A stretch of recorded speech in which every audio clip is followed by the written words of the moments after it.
Olá, seja muito bem-vindo. Está no ar o Semana Legislativa, o nosso jornal que te apresenta o resumo das notícias que marcaram a semana aqui na Câmara e na nossa cidade. E vamos aos destaques desta edição. Após anúncio de concessão do Parque da Cidade, a Prefeitura planeja abrir editais semelhantes para o Parque Vicentina Aranha e Alberto Simões. Projeto aprovado na Câmara torna obrigatória a realização do teste do olhinho em recém-nascidos. Medida preventiva é usada para identificar possíveis problemas de visão. Ainda falando em saúde, projeto de lei, outra proposta aprovada inclui a campanha Julho Verde no calendário de eventos da cidade. A ação conscientiza sobre o câncer de cabeça e pescoço. E está preparado para abandonar o sedentarismo? Esse é o objetivo de mais um projeto aprovado que institui na cidade o Fitness Day, evento que estimula a prática de exercícios físicos. Confira os assuntos debatidos em plenário, os projetos aprovados nos nossos resumos das sessões. E ainda tem matérias especiais para mostrar que a cultura do carnaval faz parte da história de São José. Seja muito bem-vindo, o Semana Legislativa está no ar.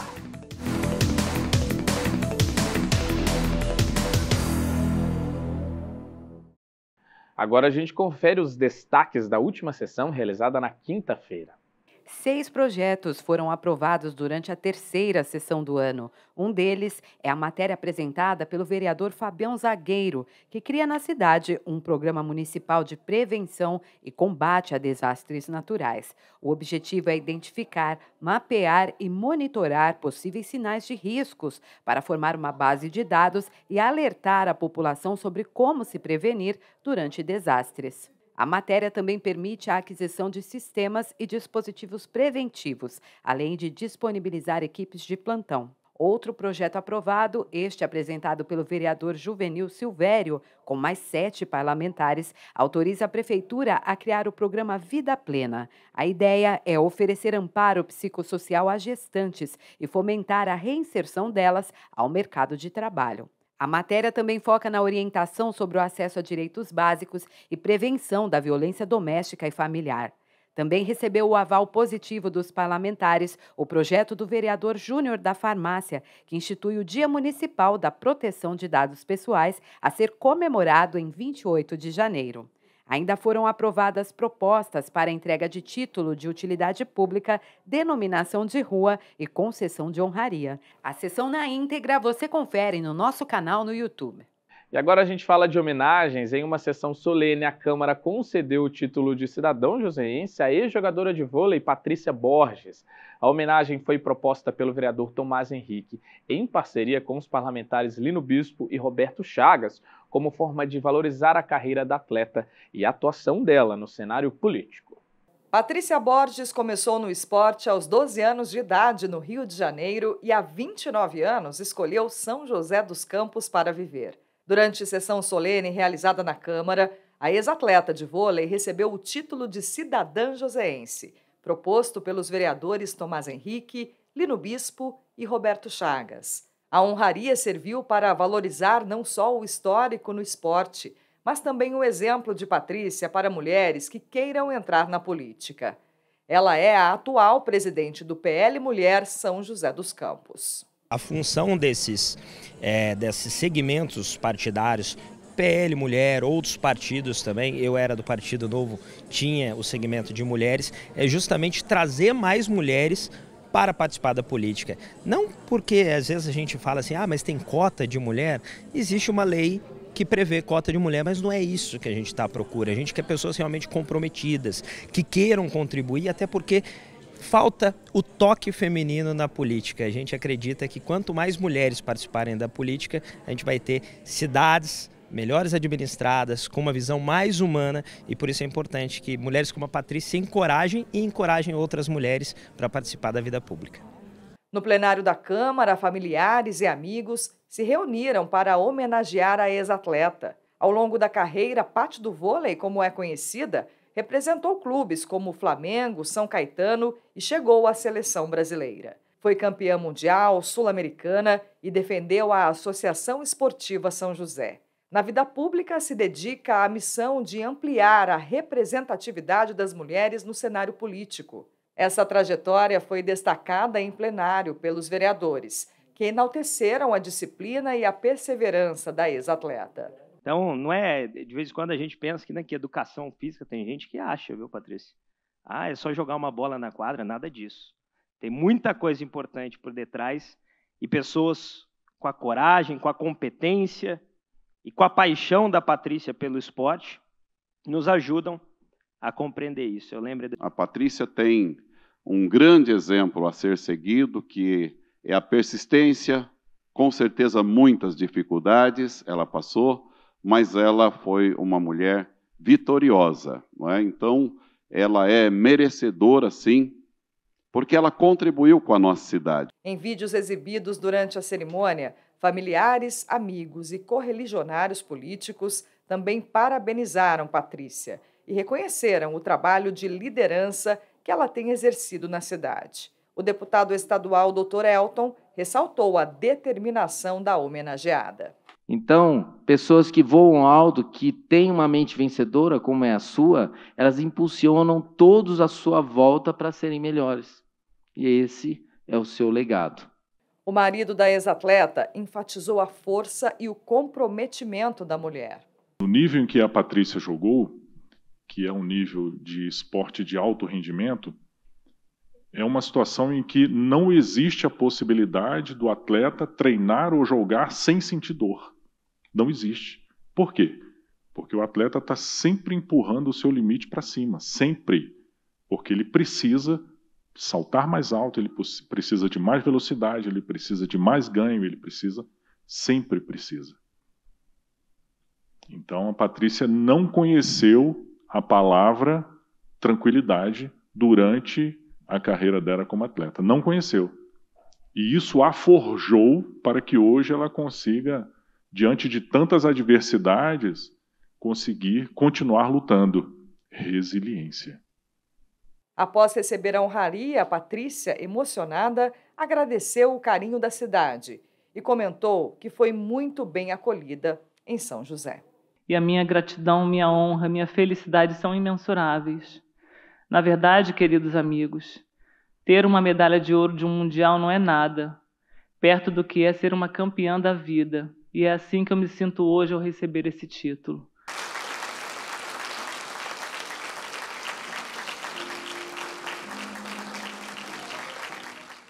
E o Centro de São José dos Campos vai receber uma série de melhorias com o projeto Urbaniza Centro. A gente acompanhou na nossa programação.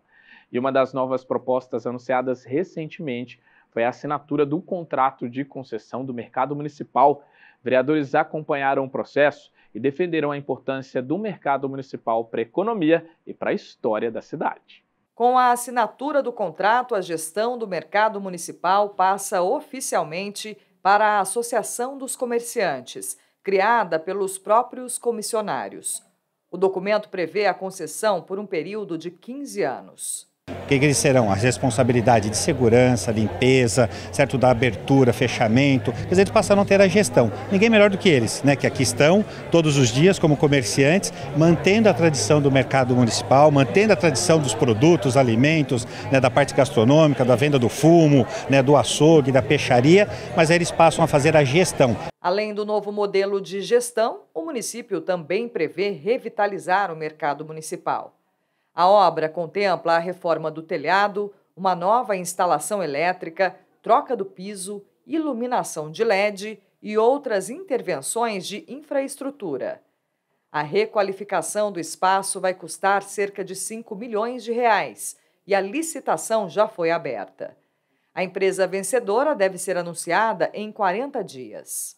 Mais de 10 empresas interessadas nessa reforma, mais do que uma reforma, nós estamos falando em troca de todo o telhado, falando em troca de toda a parte elétrica, toda a parte hidráulica do Mercadão, piso do Mercadão, quer dizer, é um novo Mercadão, um Mercadão moderno, né, modernizado, mas mantendo todas as suas características históricas. O prazo para a conclusão da reforma é de 18 meses. Após esse período, a Associação dos Comerciantes assume a administração do local. Ao todo, o mercado tem 110 comerciantes. Há 33 anos no espaço, Luiz acredita que as mudanças vão trazer inúmeros benefícios. A gente quer melhoria, né? Quer que as pessoas se sentem bem, se sentem em casa aqui no mercado. Então vai trazer essa reforma, mexer telhado, parte hidráulica, né, a parte do esgoto, banheiros, né? E a gente vai poder trabalhar assim, por exemplo, Dia das Mães, a gente vai poder dar um prêmio, no Natal dar um prêmio, Dia das Crianças dar um prêmio, coisa que na prefeitura a gente não pode fazer. O projeto de concessão do mercado passou pela Câmara Municipal e os vereadores consideram o novo modelo um marco importante para o município. Um marco para a cidade, uma obra importante, um local importante da nossa cidade. Todo joseense conhece bem aqui o Mercadão. Então, a gente começa aqui hoje um novo ciclo. Um ciclo de investimentos, de modernização e mantendo essa tradição que é o mercado municipal. A gente quer trazer essa população de novo, é a história de São José, né? Aqui nós estamos falando de história, né? Então muitos passaram aqui, eu vim muitas vezes com meus pais aqui, ainda criança. Então a gente quer resgatar isso, mas com a modernidade, com um local mais bonito, tanto de olhar como de presenciar mesmo. Então é isso que a gente pretende proporcionar para a cidade, né? Então a gente fica muito contente quando a Câmara Municipal faz parte de todo esse processo histórico, aprova-se a concessão e aprova-se o orçamento que vai ser investido para a modernização desse espaço. E isso vai para quem? Vai para a população. Então a gente fica muito contente, muito feliz com mais essa conquista para São José dos Campos. E depois do Parque da Cidade e do Mercado Municipal, a Prefeitura estuda também a possibilidade de abrir uma concessão para a administração do Parque Alberto Simões e também mudar o formato de gestão do Parque Vicentina Aranha, que esse ano completa 100 anos. A proposta prevê apoio da iniciativa privada para reduzir despesas e trazer melhorias para os espaços. Diariamente, cenas como estas são comuns em todos os parques de São José dos Campos. Pessoas de todas as idades aproveitam o espaço amplo e a área verde para se divertir ou até mesmo cuidar da saúde. Dar uma caminhada, fazer um exercício é bom. Para mim, o melhor lugar que tem em São José para caminhar é aqui. Eu frequento aqui também, eu frequento vários parques aí. Mas, claro, toda e qualquer melhoria pode ser bem-vinda. O banheiro seria bom, só tem um no centro ali, né? Eu acho que deveria melhorar a segurança, né, que tá meio devagar. Tudo que for para melhorar é melhor. E para melhorar a infraestrutura dos parques de São José dos Campos, a Prefeitura pretende, por meio de uma concessão, passar a administração desses espaços para a iniciativa privada. Entre os locais que devem entrar nesse processo estão os parques da cidade, Vicentina Aranha e Alberto Simões. O primeiro a receber o modelo de concessão foi o Parque da Cidade. Uma proposta semelhante também deve ser levada para os parques Vicentina Aranha e Alberto Simões. O contrato do Parque Vicentina Aranha, administrado pela AFAC, a Associação para o Fomento da Arte e da Cultura, ainda tem mais 3 anos e meio para ser cumprido. Porém, o Poder Executivo pretende abrir estudos para alterar o projeto, fazendo uma concessão do espaço. Em paralelo, será feito ainda um estudo para uma parceria público-privada para o Parque Alberto Simões. São estudos preliminares. O Parque da Cidade está um pouco mais avançado, porque nós já temos um projeto arquitetônico, o estudo de viabilidade já fechado, já mostra que é um projeto viável do ponto de vista econômico, de concessão. Então, a gente acha que já vai conseguir trazer empresas interessadas em começar a saber do projeto, e quando a gente publicar o edital, tem empresas interessadas. E o Vicentina Aranha e o Alberto Simões ainda estudos preliminares, e o Alberto Simões também é um parque também específico, com atividades de esportes radicais, mountain bike, tirolesa. A gente acha que cabe outras atividades. Também é possível que a gente chegue na conclusão de que ele seja viável também fazer a concessão. De acordo com Alexandre Blanco, assessor de projetos especiais da Prefeitura, a intenção do governo municipal é melhorar o investimento e a infraestrutura dos parques da cidade e utilizar os recursos que seriam destinados a esses espaços em outras áreas do município. Então, você tem empresas hoje no país, em São Paulo, muito comum, na cidade de São Paulo, no estado de São Paulo, empresas assumirem as gestões desses parques. O Ibirapuera é assim, o Horto Florestal de São Paulo, muitos parques no Brasil são assim. Então, a gente quer trazer esse modelo para São José, para que os nossos parques também possam ter essa gestão mais profissional e ser mais bem conservados, utilizados, ter investimentos privados para que sejam parques referências, modelos e todos restaurados, todos arrumados. Então, tem um parque melhor, um parque mais moderno, um parque mais restaurado, e a Prefeitura também deixar de fazer o investimento no parque para poder utilizar os recursos em outras áreas. Blanco ressalta ainda que a concessão dos parques para a iniciativa privada não vai criar nenhuma taxa para frequentar esses espaços. A empresa assume esse custo, né, por ano, e além disso faz os investimentos, como eu disse. Então faz os investimentos nas obras novas, nos equipamentos novos, e faz essa manutenção desse valor, e a prefeitura deixa de fazer o investimento anual e passa, inclusive, a ter receitas sobre o faturamento que a empresa tem na exploração desses equipamentos, como o centro de convenções, como locação de outros espaços, outras áreas dentro do parque. E importante dizer que o projeto sempre vai manter o parque com entrada gratuita, sempre um parque público aberto, mas a gestão privada e alguns equipamentos, algumas utilizações serão locadas para eventos ou locadas para atividades que são específicas, e aí sim serão cobrados ingressos, né? Mas o parque como um todo sempre em entrada gratuita. E essa época de chuvas é um alerta para a leptospirose, viu? O principal risco é o contato com a água contaminada e muitas vezes isso acontece porque as pessoas enfrentam enxurradas e alagamentos. Isso é muito perigoso e nós preparamos uma reportagem com cuidados importantes. No verão, estamos acostumados a ver cenas como essa. Além dos prejuízos, os alagamentos e as enchentes também são um problema de saúde pública. Muitas vezes, a água das chuvas que invade as ruas pode estar contaminada, e uma doença comum nessas situações é a leptospirose. Ela surge a partir do contato com a água contaminada por urina de ratos. A leptospirose é uma doença provocada por uma bactéria chamada Leptospira. Essa bactéria ela é encontrada na urina de ratos. Então, por isso que hoje, nessa época de chuva, as águas de enchente ou lama, que tem bastante contato com rato, é encontrada essa bactéria nessas águas, nessas regiões. A pessoa tem que ter uma lesão de pele para que ocorra a penetração da bactéria, ou então um contato muito prolongado com essa água, tá? Os sintomas da leptospirose podem aparecer até 30 dias depois do contato. Os principais sinais são febre, dores musculares e náuseas. Nesses casos, é preciso procurar atendimento médico o quanto antes para evitar a evolução da doença. Ela pode evoluir para uma forma grave, que você tem um acometimento principalmente da função renal e pulmonar. Na maioria das vezes, ela é de uma forma assintomática, pode passar desapercebido, ou até uma forma bem branda. Mas se não tratada, realmente ela pode evoluir para uma forma grave.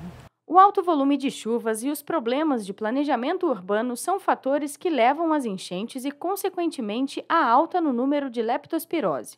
E o estado de São Paulo é um dos mais afetados pela doença. Só em 2023 foram 437 casos e 69 mortes. Além de evitar o contato direto com a água, outro cuidado para a prevenção é limpar todo o ambiente atingido pela enxurrada. E atenção, alimentos não podem ser reaproveitados. Se tiver na casa alimento, tem que descartar todos os alimentos, infelizmente, que tiveram contato com essa água, porque eles podem estar contaminados. Remédio também. Então, tudo que tiver na casa perecível vai ter que ser descartado. Apesar da possibilidade de tratamento e cura, prevenir é sempre a melhor saída. E evitar o contato com a bactéria vai muito além de cuidados apenas com a saúde. É preciso consciência ambiental, descartando lixo de forma correta, por exemplo. Uma ação que ajuda na prevenção das enchentes. Essa consciência ambiental e social também é defendida pela Câmara. Para o vereador Milton Vieira, esse deve ser o papel de todos os moradores. Conscientizar também a população nos cuidados que devem ter, né, na questão do descarte do lixo, né, dos resíduos sólidos. Eu acho que isso é um fator muito importante, porque vai gerar ali nos córregos um entupimento, e aí a prefeitura vai ter que ter mais investimento para poder fazer essa limpeza, né, dos córregos, dos rios da nossa cidade, que é onde vem o volume de água e acaba, né, tendo as enchentes aí. Além da consciência, o vereador também defende ações preventivas de planejamento urbano e obras, para auxiliar na contenção da água das chuvas nessa época do ano. Aqui em São José dos Campos tem feito investimentos, né, como obras que precisavam ser feitas, né, para poder resolver esses problemas das enchentes. Nós temos um verão que está aí e que as chuvas vão chegar, né, e nós não queremos que aconteça novamente o que aconteceu no ano passado. Aqui na Câmara foi assunto no plenário a pauta sobre as enchentes, né, que as pessoas perderam tudo, perderam seus móveis, carros, os veículos, né? E muitas delas se contaminaram também. E a gente vai dar agora uma pausa rápida e no próximo bloco você confere como foi a sessão realizada na terça-feira. Também vamos te apresentar detalhes de 2 projetos de lei aprovados. Um que obriga as unidades de saúde a realizarem o teste do olhinho em recém-nascidos. E outro para criar em São José a campanha Julho Verde. A gente volta já.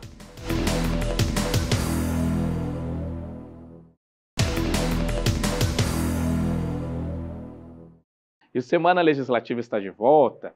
E agora eu te convido para acompanhar um resumo da segunda sessão do ano realizada na terça-feira. Além de debates de interesse público, os vereadores também apreciaram uma série de documentos entre indicações, requerimentos e moções. Na segunda sessão do ano, uma quantidade grande de demandas dos vereadores foi apresentada por meio de requerimentos e indicações. Os documentos lidos e votados em plenário faziam diversos pedidos e sugestões à Prefeitura para serviços de manutenção e ações de segurança. Entre as demandas estavam podas de árvores, troca de lâmpadas, limpeza urbana, tapa-buraco e ronda policial em alguns bairros. Ainda havia pedidos para agilizar consultas e atendimentos na rede pública de saúde. O primeiro orador, o vereador Lino Bispo, comentou sobre um abaixo-assinado de moradores que são contrários à construção de apartamentos do CDHU em uma área de lazer na região do bairro Parque dos Ipês. O vereador também comentou que levou o pedido à Prefeitura e irá intermediar o diálogo entre a comunidade e o poder público. Outro parlamentar a fazer uso da palavra foi o vereador Fernando Petit. Ele destacou uma visita que fez a um evento de empresas juniores e reforçou o papel dos jovens no empreendedorismo. Outro tema apresentado foi o projeto de concessão do Parque da Cidade, anunciado pela Prefeitura. Sobre a proposta, Petit pediu maior debate com a comunidade e os vereadores. Também sobre a questão do Parque da Cidade, a vereadora Juliana Fraga se demonstrou contrária à concessão do espaço e está apreensiva quanto à possibilidade de cobrança para alguns serviços. Juliana também falou sobre a educação e pediu mais apoio e reajuste salarial para professores terceirizados. Ainda sobre a concessão do Parque da Cidade, o vereador Walter Hayashi também defendeu a necessidade de um diálogo mais próximo entre a Câmara e a Prefeitura. Outro assunto apresentado pelo vereador foi a mobilidade urbana. Hayashi cobrou a instalação de um semáforo em um trecho próximo à Ponte Estaiada para facilitar o tráfego de pedestres. O parlamentar ainda fez cobranças para a realização de serviços de manutenção. E a questão da limpeza e manutenção pública foi o tema levantado pela vereadora Amélia Naomi. A parlamentar exibiu fotos e reclamou da falta de coleta de lixo em alguns bairros. Segundo a Amélia, o problema poderia levar a questões de saúde pública. A vereadora também repercutiu reclamações de moradores sobre o transporte público. Já a vereadora Dulce Rita comentou sobre a saúde. Ela pediu mais atenção do poder público nas obras públicas e a garantia dos direitos trabalhistas dos servidores da pasta. Dulce também cobrou ações de manutenção pública em diversos pontos da cidade. No tema da fiscalização, o vereador Roberto Chagas exibiu um vídeo em que acompanha uma obra de contenção no bairro Jardim, Minas Gerais, para evitar as consequências da chuva. Em outros vídeos, o parlamentar pediu sinalizações de trânsito em frente a uma escola no bairro Jardim Boa Vista e reclamou da coleta de lixo. Os casos de dengue no país e em São José foram assunto abordado pelo vereador Dr. José Cláudio. Segundo o parlamentar, no mês de janeiro, o aumento no número de testes positivos foi de 1000% se comparado ao mesmo período do ano passado. Dr. José Cláudio orientou sobre medidas preventivas e a garantia de acesso ao tratamento. Outro parlamentar, Renato Santiago, disse estar desapontado com o resultado da Conferência Nacional de Educação de 2024. O vereador leu uma carta de repúdio sobre a reunião e comentou que o evento se baseou em questões ideológicas. Renato também debateu sobre o dissídio para profissionais do esporte e alegou que irá investigar a situação para saber se o benefício foi de fato concedido. A sessão na íntegra você confere no nosso canal do YouTube. E o teste do olhinho que detecta problemas de visão em recém-nascidos agora faz parte das políticas públicas de atenção à saúde na cidade. É que um projeto de lei aprovado do vereador Juvenil Silvério oficializou a realização do exame, que passa a ser obrigatório. Além do cuidado com os bebês, a matéria também busca conscientizar os pais sobre a necessidade do teste. O Joaquim nasceu forte, com 4,5 kg e 51 centímetros. E logo nos primeiros dias de vida, já passou por uma série de exames. Agora o pai tem certeza que está tudo certo com a saúde do filho. Primeira mão eu fiquei um pouco nervoso, né? Porque a gente fica achando que vai ter alguma coisa, mas deu tudo certo. Fiquei aliviado já. Um dos testes realizados pelo pediatra foi o do olhinho. O procedimento é simples, mas capaz de identificar patologias que podem até levar à cegueira. É um teste bem simples, tá? Ele pode ser feito a qualquer momento desde o nascimento do bebê. A gente vai usar esse aparelhinho, que é o oftalmoscópio, para identificar no bebê o reflexo do olho vermelho, né? Mas a gente pode fazer a qualquer momento, mas é importante que se faça ainda na maternidade. Caso o reflexo não seja vermelho, há suspeita de doenças como catarata congênita ou retinoblastoma, um tipo de câncer ocular que no início raramente apresenta sintomas. Estimativa do Conselho Brasileiro de Oftalmologia aponta que 40% dos casos de cegueira em crianças aqui no país poderiam ter sido evitados se elas tivessem tido tratamento de qualidade. E para que isso aconteça, é necessário realizar o diagnóstico precoce. É importante você repetir esse exame algumas vezes, para que realmente identifique isso cedo e aí eu possa tratar, encaminhar e tratar. Muitas vezes o problema é que não é identificado, então se você não faz, você não identifica. E aí eu não encaminho para o especialista e muitas vezes quando chega no especialista, isso já está avançado. E aí realmente eu tenho um risco de complicações. Se eu identificar no início, a chance é muito menor. Aqui em São José, para que todos os recém-nascidos tenham acesso ao diagnóstico precoce, um projeto de lei aprovado na Câmara, de autoria do vereador Juvenil Silvério, torna obrigatória a realização do teste do olhinho, também conhecido como teste do reflexo vermelho, nas salas de parto de clínicas, hospitais e maternidades da cidade. Nós temos, graças a Deus, hoje no mundo, diversas patologias que podem ser corrigidas no nascimento do bebê. Então, no teste do olhinho, é como se fosse o teste do pezinho. Ela pode detectar problemas da visão e, rapidamente, a equipe médica já faz o tratamento e a criança pode ter um desenvolvimento tranquilo, sem prejuízos à sua visão. O projeto ressalta que o teste é simples e um instrumento que ajuda a garantir o desenvolvimento saudável da visão de crianças recém-nascidas. Imagina só uma situação de um glaucoma ou uma visão danificada, a criança poder corrigir isso no início é muito melhor para ela. O desenvolvimento dessa criança na vida, na escola, com os amigos, vai ser muito melhor. Vai ter qualidade de vida. Então o teste do olhinho é fundamental para o desenvolvimento e criação desse ser para o resto da sua vida. Alain afirma que não conhecia o teste e está aliviado em saber que o filho está cheio de saúde. Nunca ouvi falar, porque tanto que eu nem pesquisava assim, coisas de neném, né? Então aí aqui que a gente ficou sabendo do teste do olhinho e acabamos fazendo. Tudo bem. Tudo bem, graças a Deus. E mantendo o assunto na saúde, a Câmara aprovou outro projeto de lei, este do vereador Dr. José Cláudio, que inclui no calendário de eventos da cidade a campanha Julho Verde, que alerta sobre o câncer de cabeça e pescoço. A ideia é realizar uma série de ações educativas e debater políticas públicas para ampliar o acesso ao tratamento. O médico mostra a tomografia do paciente diagnosticado com câncer de laringe. Esse é um dos casos tratados pelo Dr. Daniel, cirurgião especialista em cabeça e pescoço. Tumores que aparecem nessas regiões correspondem a 3% dos tipos de câncer e o tabagismo é considerado um fator de risco. O que a gente costuma ver mais na nossa área é que os tumores de cabeça e pescoço, de uma maneira geral, eles são muito decorrentes de pacientes que abusam muito do tabaco. Então, as áreas mais comuns língua, amígdala, base da língua, a laringe, que envolve cordas vocais. Então, normalmente, esses pacientes têm essas regiões mais acometidas. Quando a gente fala de pescoço em si, normalmente os tumores de pescoço em específico não são tão comuns. E, grande maioria das vezes, nem acabam sendo câncer.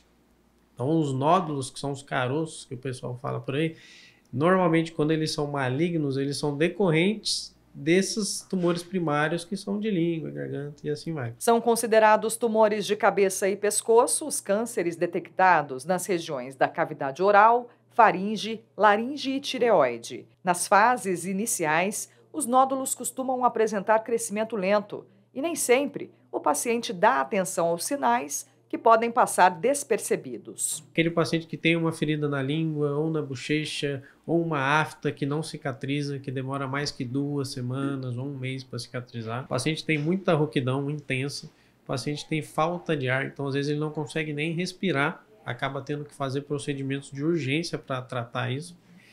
Paciente que tem muita dificuldade para engolir ou muita dor para engolir. Outro também, dependendo da região, se o paciente tem, por exemplo, uma lesão na língua, o paciente não consegue botar a língua para fora.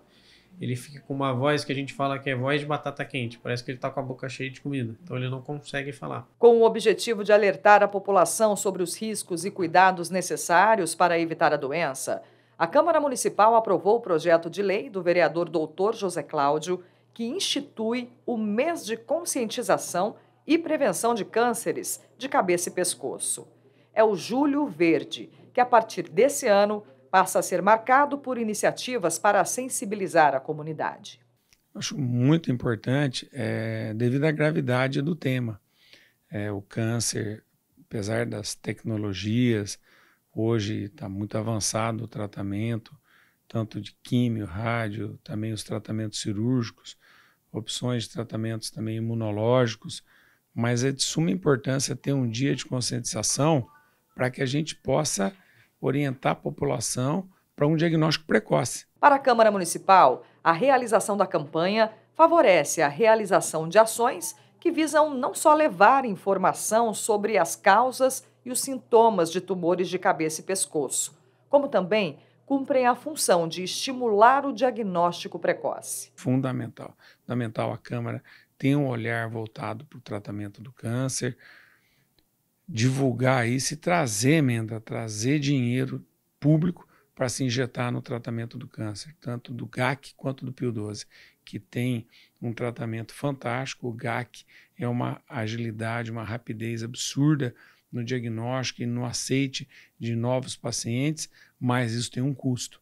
E isso daí a gente tem que aproveitar tudo isso, essas políticas públicas, para levar ajuda para o tratamento de câncer na nossa cidade. O médico que todos os dias se depara com casos que poderiam ter sido diagnosticados mais cedos, considera o Julho Verde um passo importante na luta contra a doença. São importantes principalmente pelo fato de que grande maioria das pessoas, eles não desconhecem os sintomas. Então ele não sabe que aquilo, essa rouquidão que às vezes ele sente porque ele acha que é só por conta do cigarro e na verdade já pode ser uma coisa mais avançada. Então na verdade essa conscientização é muito importante não só para prevenir, mas para diagnosticar precocemente. E ainda falando do câncer, em fevereiro, uma data foi criada para conscientizar sobre a importância do diagnóstico precoce e a garantia ao tratamento. Esses são alguns dos desafios que o nosso país ainda enfrenta para acolher os pacientes e ampliar as chances de cura, já que o número de diagnóstico de câncer tem crescido no Brasil. A descoberta do câncer aos 27 anos de idade foi uma surpresa para a Carol. A jovem identificou o nódulo apalpando as mamas e nem mesmo o médico acreditava que seria um tumor maligno. Eu estava deitada um dia em casa, sem qualquer pretensão de encontrar nada, né? Acho que a gente nunca tem, mas eu não tinha pretensão alguma, não estava fazendo autoexame, mas senti uma bolinha, um carocinho na mama. Ele tinha mais ou menos o tamanho de uma azeitona pequena, assim. E aí aquilo me alertou, eu mostrei para o meu marido, e aí então mostrei para minha mãe, e eles já ficaram mais alerta, e aí imediatamente a gente marcou o médico. Eu sempre fiz os exames, já tinha um histórico de ir ao médico, de me cuidar, mas eu nunca imaginei, até porque não tenho pessoas próximas, né, minha mãe, minha avó, ninguém nunca desenvolveu a doença. Então eu de forma alguma imaginei que eu seria diagnosticada com câncer. Logo após o diagnóstico, a jovem começou o tratamento. Fez cirurgia, quimioterapia e agora segue protocolos hormonais. O meu diagnóstico até a minha primeira quimioterapia foram 22 dias mais ou menos, então foi muito rápido. E aí eu fiz 6 químios, depois fiz a retirada, porque a gente acabou descobrindo que eu tenho uma mutação genética que eu recebi da minha mãe. Depois da retirada eu fiz 12 imunoterapias, né, que a gente chama, que é um pedaço aí da medicação da químio, mas sem aquela agressividade. E aí, depois, eu vim parar aí nessa fase que eu tô, que é de hormonioterapia, que eu tomo todos os dias um bloqueador hormonal e induz a menopausa também. No meu caso, foi preciso, porque o meu câncer era hormonal. De acordo com o Instituto Nacional do Câncer, o tumor de mama é o segundo mais prevalente no Brasil. Corresponde a 10,5% dos casos. Só fica atrás do câncer de pele não melanoma, que responde por 31% das ocorrências. O terceiro mais comum é o câncer de próstata, que equivale a 10,2% dos diagnósticos, seguido do câncer de cólon e reto e o de pulmão. Ainda segundo o INCA, até 2025, o país deve registrar por ano 725 mil novos casos da doença. Para conscientizar a população sobre os riscos da doença, foi instituído o Dia Mundial do Câncer, que é celebrado em 4 de fevereiro. A proposta é chamar a atenção para o problema e estimular o diagnóstico precoce e a busca pelo tratamento. A grande maioria das pessoas, eles não desconhecem os sintomas. Então ele não sabe que aquilo, essa rouquidão que às vezes ele sente porque ele acha que é só por conta do cigarro e na verdade já pode ser uma coisa mais avançada.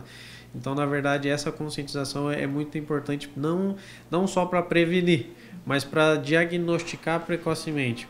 Então, por exemplo, um paciente que ele tem um tumor avançado na laringe, na corda vocal, é um paciente que às vezes a gente tem que fazer uma cirurgia que ele nunca mais vai falar. Vai comer só por sonda e assim vai. Se ele chega muito inicialmente, às vezes a gente faz tudo por dentro da boca, não precisa nem cortar o pescoço. Com o objetivo de reforçar o alerta, um projeto de lei aprovado pela Câmara Municipal incluiu no calendário oficial da cidade o Dia Municipal da Luta contra o Câncer, também comemorado em 4 de fevereiro. A ideia é realizar ações que levem informações aos moradores. De acordo com o DataSUS, São José dos Campos registrou no ano passado 4.652 casos de câncer. É de suma importância ter um dia de conscientização para que a gente possa orientar a população para um diagnóstico precoce. Para a gente ter um diagnóstico precoce, porque quanto mais rápido o diagnóstico, melhor é a chance de cura. Então, um dia, uma semana é muito importante para se divulgar e também para se conseguir emendas, apoio financeiro para os hospitais que tratam em São José dos Campos de câncer, que é o GAC e o PIO12, que tem um custo mensal alto e que, infelizmente, a tabela SUS não cobre o custo dos hospitais. A ciência sabe que não há uma única causa para o câncer, mas já está comprovada a relação entre fatores externos, como hábitos de vida, e a doença. Quando a gente fala do paciente mais comum, mais propenso para ter esse tipo de tumor, a gente fala, normalmente é o homem acima de 60 anos, que já fuma há bastante tempo. Esse é o tipo de paciente mais comum. Conforme foi passando o tempo e os estudos, a gente está vendo que, no caso, mulheres também tem aumentado bastante. E em países mais desenvolvidos, em algumas regiões de tumores específicos, isso eu falo mais em região de orofaringe, que é a região atrás da língua, o HPV tem sido uma causa importante para esse tipo de câncer. Câncer de tireoide em específico, um dos fatores externos mais comuns que a gente sabe é exposição à radiação. Carol, que já cuidava da saúde, agora dá muito mais atenção ao corpo. O susto também motivou a jovem a criar conteúdo para as redes sociais. Hoje ela conta a experiência dela e compartilha informações para ajudar quem enfrenta a doença. Ao invés de me perguntar por que comigo, eu quis entender o pra que comigo. E graças a Deus eu entendi muito rápido. Assim que eu me senti bem, eu comecei a, de fato, expor a minha doença, expor a minha mutação, expor a minha careca, expor como eu estava me sentindo, se eu estava enjoada, se eu não estava, como era. E aí alertar também para que outras pessoas não se cuidem só porque às vezes as pessoas falam assim, mas vocês querem que a gente fique procurando? Não, a gente só quer que você não seja pego de surpresa. Isso serve para o câncer ou para qualquer outra doença que, quanto antes, melhor de ser encontrada. E vamos agora para mais um intervalo para, na volta, te apresentar informações de mais um projeto de lei aprovado, este que cria em São José o Fitness Day. E como o carnaval está chegando, vamos te mostrar histórias de blocos tradicionais da cidade e dicas de fantasia para você destacar na folia. É daqui a pouco.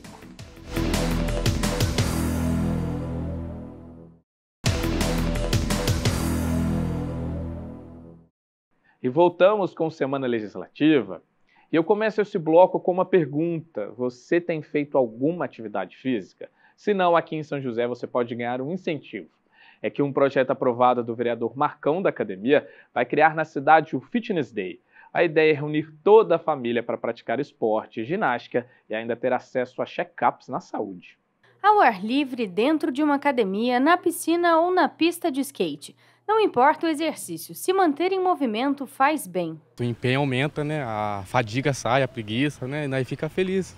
Eu costumo fazer exercício porque eu já estou numa certa idade que a gente tem que começar a cuidar, né? Eu gosto de fazer academia, né? Eu estou treinando já tem uns meses.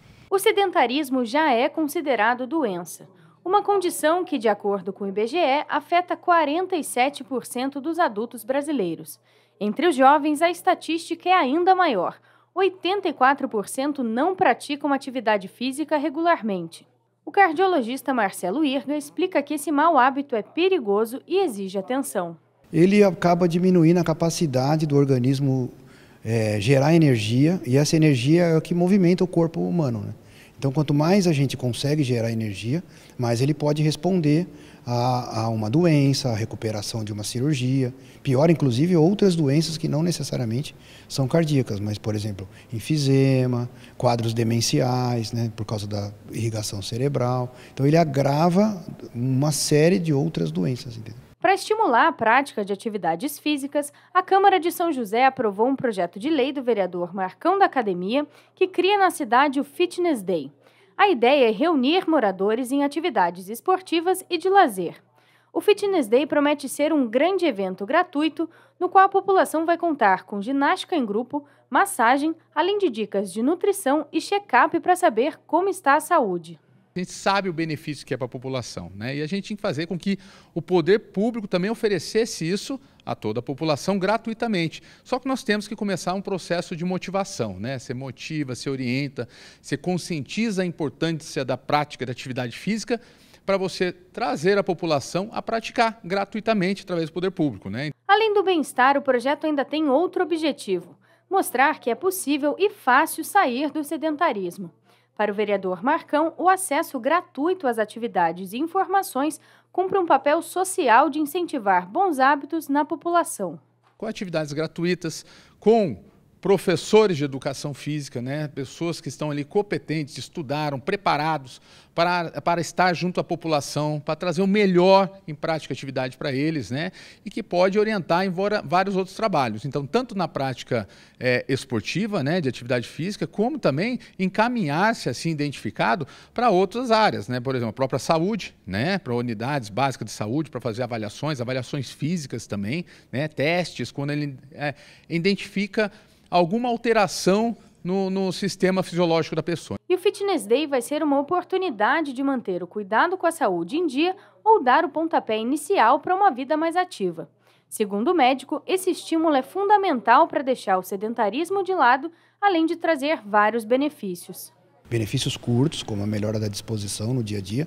Benefícios médios, que é melhora da imunidade, melhora da resistência às mudanças do dia a dia, né, as exigências de trabalho, essas rotinas múltiplas que a gente tem hoje de trabalho, cuidar de família. Então, quem tem uma resistência melhor, uma capacidade aeróbica melhor, uma musculatura melhor, tem mais disposição. E a longo prazo, ele faz com que você entre num processo de envelhecimento com menos limitação, com menos restrição. Então, você tem mais autonomia e mais qualidade de vida naquela faixa etária 80 mais, por exemplo, entendeu? Onde a gente já é muito comum a dependência física de outras pessoas. E a atividade física, ela é uma das ferramentas essenciais para o trabalho de qualidade de vida, né? A gente trabalha muito na questão do esporte, da atividade física, conjunto com a alimentação, né, a nutrição, e combinando essas duas ferramentas, a gente ajuda muito na saúde, na qualidade de vida, na prevenção, né, na área da saúde, que é muito importante para a população. E essa foi uma semana importante para os aprovados no SISU, que já estão se matriculando. Falando nisso, uma pesquisa mostrou um dado interessante. Para muitos que se prepararam para entrar nas universidades, os cursos da área de humanas foram a principal escolha. Uma área diferente aqui de São José, que tem foco na engenharia e tecnologia. Após 3 anos, o João decidiu largar o curso de engenharia e ir atrás do sonho, fazer medicina. Foram 5 anos de curso preparatório até, enfim, conseguir a vaga para a graduação desejada. Eu já fazia uma engenharia da área médica, na engenharia biomédica, e no meio do caminho eu fui tendo contato com matérias mais da área de biológicas, anatomia, bioquímica, e eu fui vendo que a minha escolha do passado não estava tão errada assim. E foi nesse momento em que eu acabei tendo que tomar uma decisão na minha vida. Ou eu continuaria fazendo um curso que não estava me fazendo muito feliz, ou eu iria cursar medicina. Eu fiz mais 5 anos de cursinho até eu passar em medicina na USP e finalmente chegou o momento, a hora. Escolher uma carreira não é tão fácil e o João é prova disso. Por isso, antes de decidir sobre qual caminho profissional seguir, pesquisar é fundamental. Analise a duração do curso, as disciplinas e também se o salário profissional atende às expectativas. Pesquise mais sobre os cursos, sobre as profissões, sobre as faculdades, e isso faz com que aproxime esse universo do trabalho para a realidade dele, né? O que aumenta a chance dele fazer uma escolha mais assertiva, uma escolha mais consciente, né? Mais amadurecida com relação a esse processo. E uma pesquisa feita pelo Google apontou que os cursos de humanas são os mais procurados por estudantes que pretendem ingressar em universidades particulares. Dentre as modalidades, a semipresencial também lidera a preferência dos entrevistados. E mesmo com tantas variações, o sonho da graduação é uma realidade de muita gente no Brasil. E o teste vocacional é uma alternativa para dar mais segurança na escolha de uma carreira. Ele não é a certeza da decisão certa, mas pode ser um caminho para orientar o estudante. O teste vocacional ele é uma ferramenta que pode ou não ser utilizada no processo de orientação. Aqui no colégio a gente utiliza várias ferramentas, várias técnicas, né, para auxiliar o aluno nesse processo. Não necessariamente a gente usa o teste vocacional, mas a gente tem as pesquisas, né, que auxiliam bastante nesse processo. A gente promove eventos que o aluno consiga conversar com profissionais que estejam atuando na área, com alunos que estejam cursando. A gente promove visitas, né, a universidades, às feiras de profissões. Mas esse momento de escolha pode e deve ser feito de forma calma e consciente. Também é importante que o estudante saiba que o caminho planejado às vezes pode mudar. E caso isso aconteça, está tudo bem. Para qualquer coisa que seja, a mudança ela gera um desconforto grande. E mudar de curso é muito natural. E às vezes é melhor você passar por esse desconforto agora, mudar de curso e ir para algo que se sinta bem, do que escolher uma profissão que vai passar o resto da vida se sentindo mal. Então, assim, o desconforto é enxergar que vai ter de qualquer forma. O ponto é se vai ser agora ou se vai ser para o resto da vida. Por isso é importante saber fazer a escolha antes e durante os estudos. É um momento que ele é novo e ele tem que decidir o que ele vai fazer para o resto da vida. Então isso precisa ser pautado em muita análise e com muito cuidado. Então, assim, fazer pesquisas de mercado, conversar com profissionais, conversar com os pais sobre as profissões, conhecer algumas faculdades, conhecer grade curricular. Então, dentro de um possível, fazer uma pesquisa bem detalhada do que mais encanta ou do que mais está acessível para ele dentro do que ele pode fazer. E assim como o João, que conhecemos no início da reportagem, nunca é tarde para fazer o que gosta. Para quem está nessa luta agora, para quem tanto está começando o cursinho, escolhendo ainda uma carreira ou mesmo fazendo a transição de carreira, é muito importante que a pessoa entenda qual visão que ela tem dela mesma para o futuro. Isso vai poder guiar ela nos próximos passos. E já podemos falar, hein? O carnaval começou. Hoje mesmo muita gente vai aproveitar a folia antecipada e curtir bastante em todo o país. E aqui em São José o nosso carnaval tem história, viu? História contada por diversos blocos que mantém viva a tradição dos desfiles nas ruas. Então eu te convido para conhecer de perto 2 histórias de blocos tradicionais que há mais de uma década encantam foliões.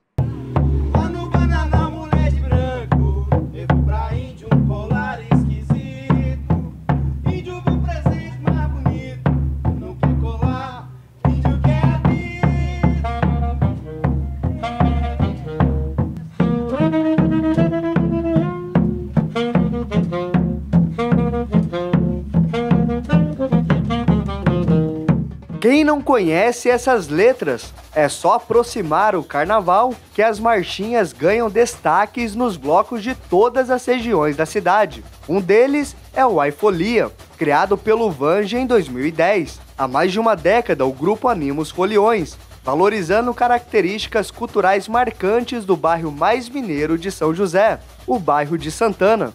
E daí veio a ideia de criarmos o Ai Folia, né, nessa homenagem, nessa brincadeira também com a mineirice, né, que temos aqui em São José dos Campos, no bairro, né, nesse bairro que tem, né, muitos imigrantes mineiros, né. Outro bloco que desde 2009 ocupa as ruas da cidade é o Lá em Cuba, Cuba Lá, mais conhecido como o Bloco do INPE. O grupo nasceu com a proposta de ser um espaço democrático para levar alegria para a população e, ao mesmo tempo, preservar a história da cidade. E a gente pensou, por que a gente não faz um pequeno volta para a rua, um pequeno carnaval de rua? E isso tem tudo a ver com a dinâmica do que a gente pensa sobre a cidade, que a gente vem discutindo. A cidade, academicamente, a gente tem um pensador francês que diz: a cidade é a festa. Newton Blau é compositor e intérprete do Bloco do INPE. Na criação das letras, sempre leva em consideração temas sociais e culturais. Para este ano, a música tema resgata a tradição das marchinhas. Nós já falamos da água, falamos do trem, já falamos de várias questões, né, que você vê, o INPE, né, então tem todo um embasamento, né, e esse ano a gente está homenageando os blocos de cultura popular, os blocos de rua, que vão na rua com os bonecos gigantes, com a banda tocando, né. No Vale do Paraíba, os bonecões fazem parte da cultura do carnaval, e em São José não é diferente. Uma tradição que passa de geração para geração e mantém viva a alegria da folia. O Aruã é um exemplo. De família de artesãos e carnavalescos, o jovem de apenas 13 anos já participa ativamente das oficinas de montagem dos bonecões do bloco do Ai Folia. E se depender dele, essa é uma cultura que será mantida por muitos anos. Foi amor à primeira vista esses bonecos. Aí ano passado, em 2023, eu ajudei na pintura, logo no final. E esse ano eu pude ajudar a fazer os bonecos, a pintar, empapelar essas coisas. Que aí foi amor mesmo, que aí não consegui parar mais. E como diz o ditado, se todo carnaval tem seu fim, aqui em São José o discurso é diferente. Para quem comanda os blocos, a cidade manterá viva a magia de levar as marchinhas, fantasias e, principalmente, a manifestação popular pelas ruas joseenses. A mensagem é essa, né? O carnaval de rua é um negócio importante. O bloco ele é saudável, né? Ele é positivo, né? E com marchinhas, né? Sempre valorizando aspectos do nosso bairro, né? Da nossa cultura local.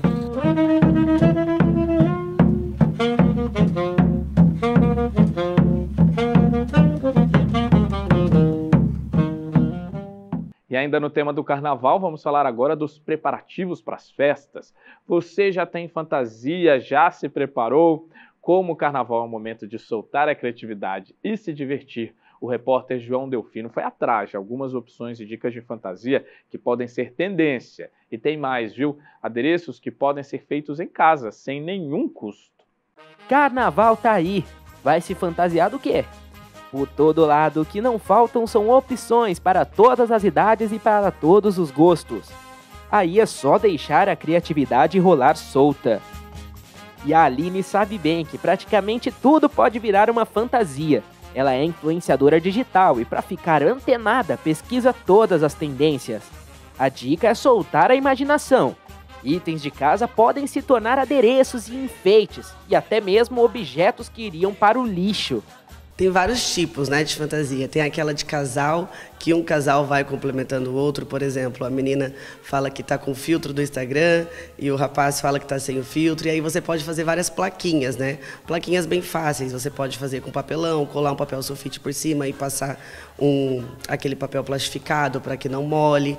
Então tem várias formas de fazer plaquinha. Tem muita gente também que eu vi no carnaval do ano passado e que eu acho que esse ano a tendência vai vir mais forte, que é o QR Code. Então eu cheguei a ver algumas pessoas como se fosse um cardápio com vários tipos de QR Code. E cada um simbolizava um prêmio. E em todo o carnaval tem folião que não larga o abadá. Além de confortável, ele combina com tudo. E o melhor, pode ser customizado. Você consegue customizar o abadá só com uma tesoura. Você pode cortar as laterais, e aí com uma fita você amarra atrás. Tem várias formas bem fáceis de fazer. Pode fazer vestido também, sem ter necessariamente a necessidade de um costureiro. Tem muita gente que às vezes não tem tempo, está em outra cidade, não consegue enviar para alguém poder costurar. Então você consegue fazer isso bem fácil com uma tesoura. Tem várias dicas também na internet ensinando. É bem tranquilo de fazer.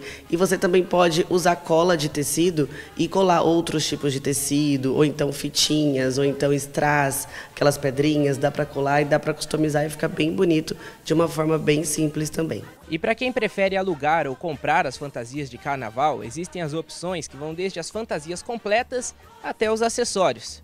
E o objetivo é sempre o mesmo, se divertir. Nessa loja no centro da cidade, o carnaval também é alegria para Juliana, dona do local. Nessa época, o movimento aumenta e aqui os acessórios são os campeões de venda. Mas para quem quiser entrar de vez no personagem, também é possível. Com tantas opções, cores, estilos e personagens, os clientes vão desde as crianças aos idosos, sem limite de idade para diversão. Para homens sai bastante acessórios de suspensório, chapéus, perucas, e femininos sai mais tiaras, glitter, acessórios de enrolar no pescoço, marabu, poá. Com todas as dicas, conseguiu se preparar para curtir o carnaval? Não importa a roupa, o importante mesmo é se divertir. Se valer aqui um último cuidado, aproveite com moderação e segurança.